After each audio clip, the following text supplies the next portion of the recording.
All right, Ian. Pat. I just went to too many games in Oaks, PA. Yeah, you did. Sorry, Yeah, you did. I yated. I said, yeah, you did. Oh, okay. And I saw a lot of video game vendors that were there, as well as several, maybe 8 or so, that had a lot of graded games. And of course, we expected in the past couple years, lots happened in the last couple years since we had conventions.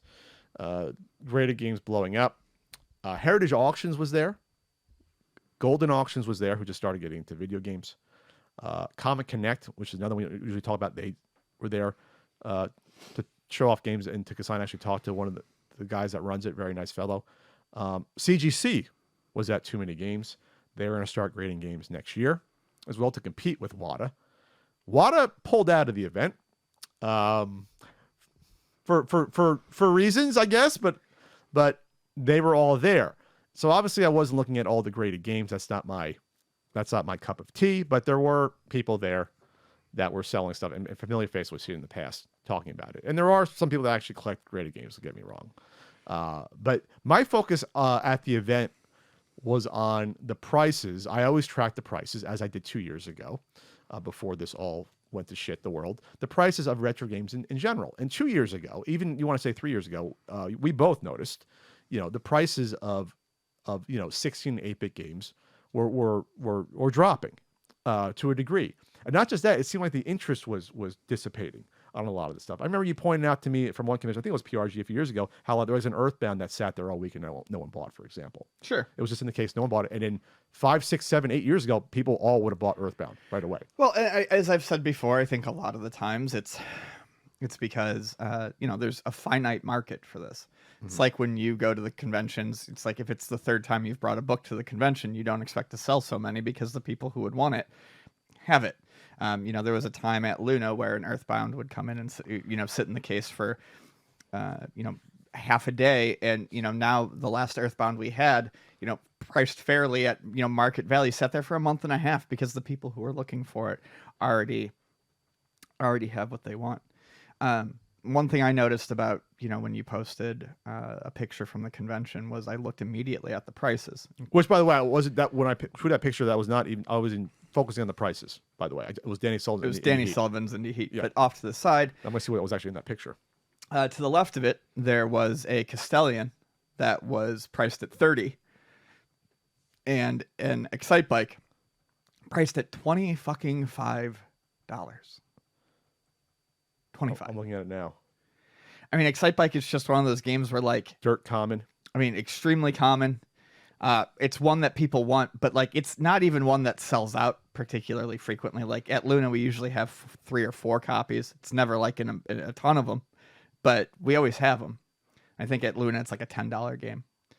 I keep saying we like I work there. Even Pokemon Stadium was 30 on here, and I didn't get all the prices on here, but okay, I see what you're saying. So, I mean, I looked into it, and Castellian, there are some higher end eBay prices that went for that, but auctions were ending at 15. I saw plenty of buy it nows for Castellian in the $18 to $22 range that sold. And I know that it's weird. It's hard for me to say. I don't think prices of popular games, truly rare games, are going to come down as fast as everyone thinks they will.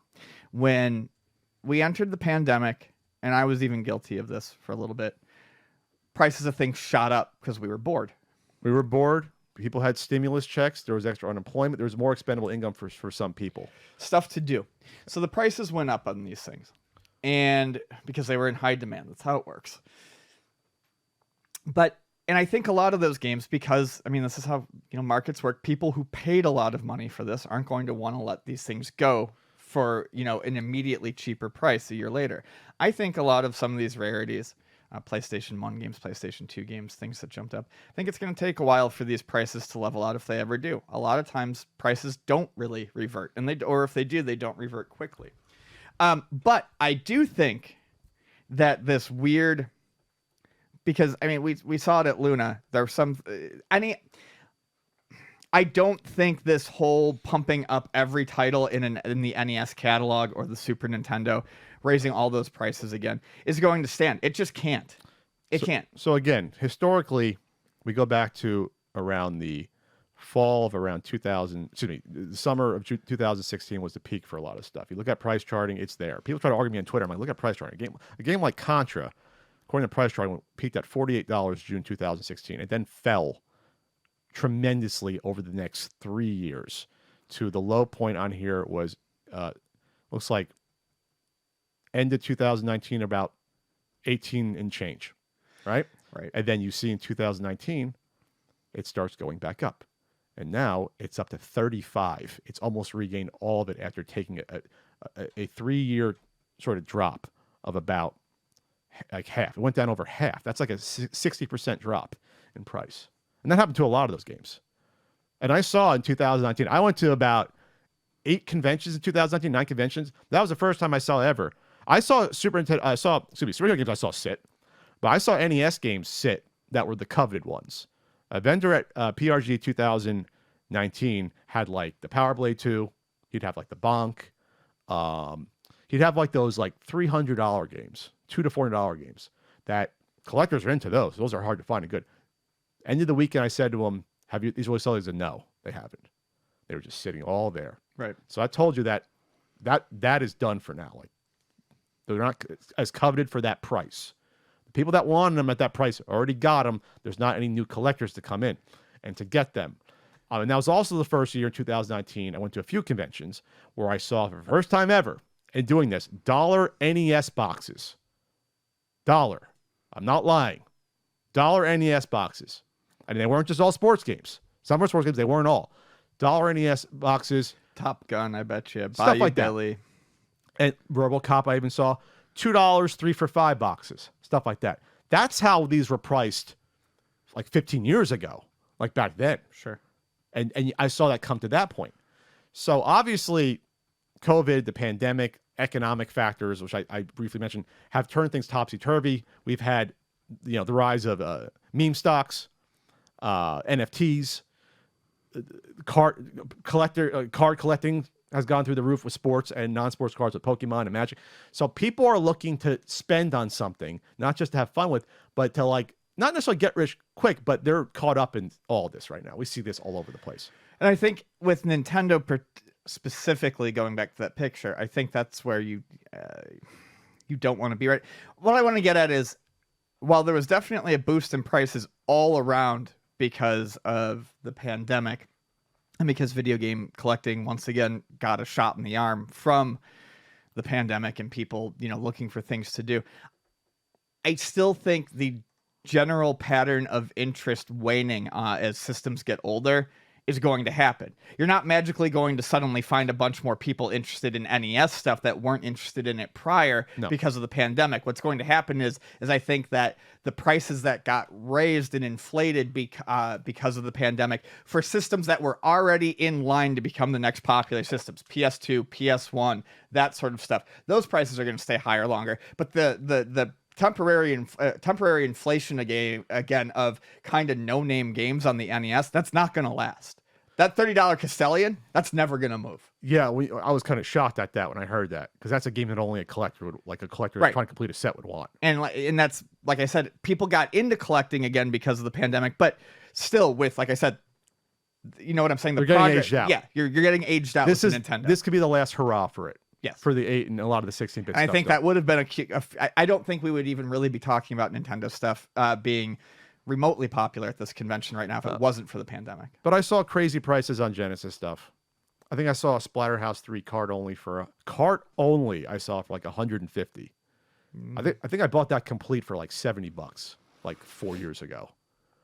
So I'm not saying, of course, all these prices, you're at a convention, you could have a little surcharge, but in general, I walked around looking like if I was into collecting this stuff, I wouldn't be able to collect this stuff. Right. I was priced out. And that's what I always think about when I bring this stuff up. When you get to the point when you start pricing out most people, that's when it's a bubble when it comes to stuff.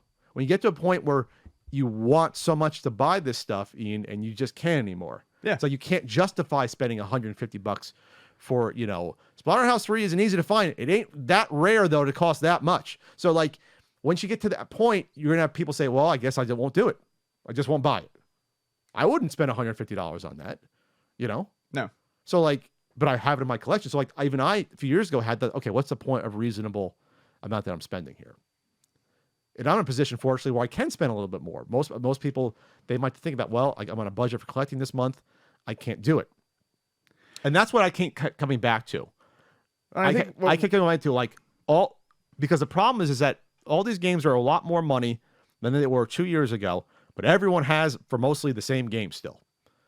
You have everyone having these same uncommon, hard to find, or semi-hard to find games, but a lot of them are still common, and everyone has them. Everyone has the same N64 games, NES games, for the most part, Genesis games, Super Nintendo games. If everyone all has the same stuff and all the prices are high everywhere, something has to give. They have to. I'm not even going to address like the GameCube games that we talk about shooting up into the stratosphere the past, couple years. Maybe because that's just the time, it's aged to that point where now it's retro for those people. It was timing plus pandemic. But for the stuff that's already seen the dip, for it to come back up, that can't be the sustained. stuff that popped back up after a dip, I don't think that's going to stick around. The stuff that was coming up on its own anyway and got a boost from the pandemic, I think those are the prices that are going to take longest to come back down. I kind of understand the stuff maybe the Turbo games, they weren't made in large quantities. There was like 3 or 4 people that had Turbo games there. I always get excited because you don't see them that. There was like 1 or 2 that had PC Engine stuff. But yes, for those popular systems, I just don't see it ending well. So I talked to one vendor. I mentioned that I'm looking to sell a bunch of my stuff. I said that in the podcast before. I'm not going to sell all of it, but I'm going to sell a chunk of it. And I brought up Kid Clown, for example. Brought up Kid Clown. I have it complete. I do not track the prices of stuff I have because I don't have a real reason to. I don't. But I said to him, I have a Kid Clown complete in box.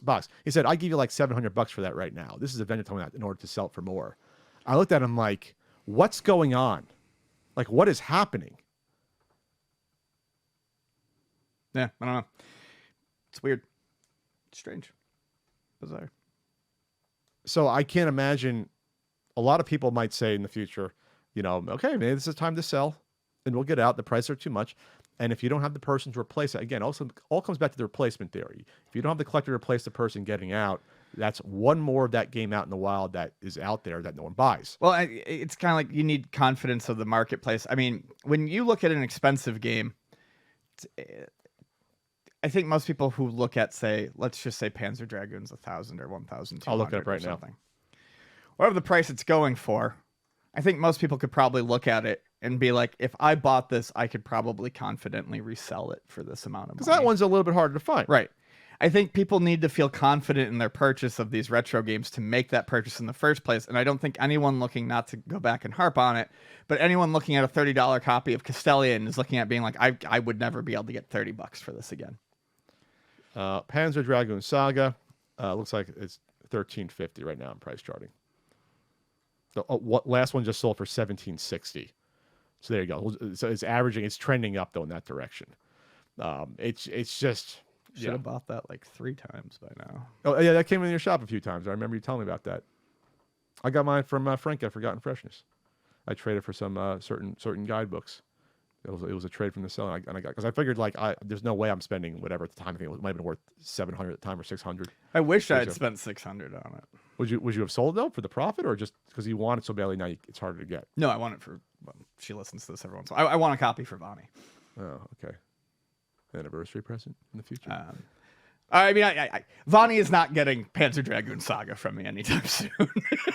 I don't know. You got this cushy new job, Who knows what happens? Be CEO in a few years, Yeah. Be barking orders at people, throwing coffee mugs against the wall in anger. Anyway, so you see it in your store, obviously, this uptick in interest, not just to play the games, but also to collect.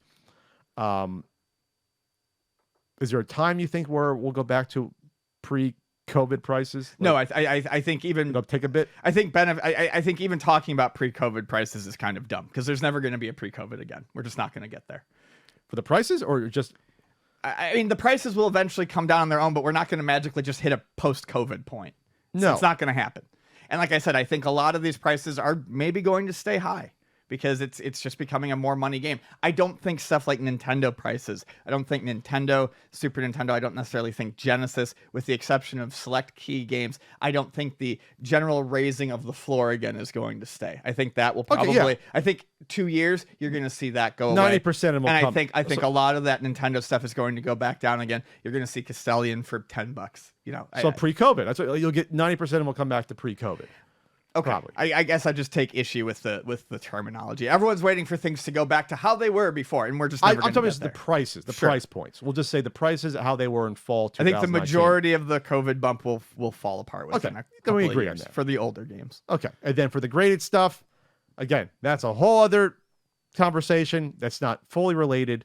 Some of the complete in box is related. It's dragged some of the complete in box up with it, which I was wrong about. I was wrong. I did not see the sealed market affecting the complete in box market to the degree it has. I did not. I did not see a complete in box early print run of Legend of Zelda going for over $1,000, because to me, there's just too many of them out there. I did not see, a Mike Tyson's Punch Out, even a semi-high grade complete in box going for like $1,500. I did not see a game going from like $100 to. Are you talking about $1,500. graded ones? That Yeah, are- ones that end up being graded. I mean, Oh, okay. Yeah. I was did gonna not say, see it hasn't affected the loose market. no, I mean the loose complete market, if that loose makes complete- sense. ungraded market. The ungraded market. Yeah, but now in theory though, I think it probably has if I look it up. I'll look up Mike Tyson real quick as we close out this segment. If you got anything else to add. No, I don't. Okay, well then I'm going to close out the segment. Complete in box price for Mike Tyson's Punch Out. Let's say 5 screw. That'd be super early, but $250. That's still a lot higher than what it was a few years ago. A For lot. complete in box. Yeah. Yeah, I mean the last one we had that we sold was probably 80. In the fall of 2019, it was at $100. That sounds about right. And now, Oh, maybe for 5 screw. and now it's at $265, about $250. So it's gone up 1.5 times. It's 2.5 times the value what it was. That's unnatural. Sort of swing that quickly for a game that's sort of stabilized, at a certain point in time. All right, that's it. We'll do the update. We'll see you for the state of retro game collecting 2023. So we do this every 2 years or so. Yeah, thereabouts.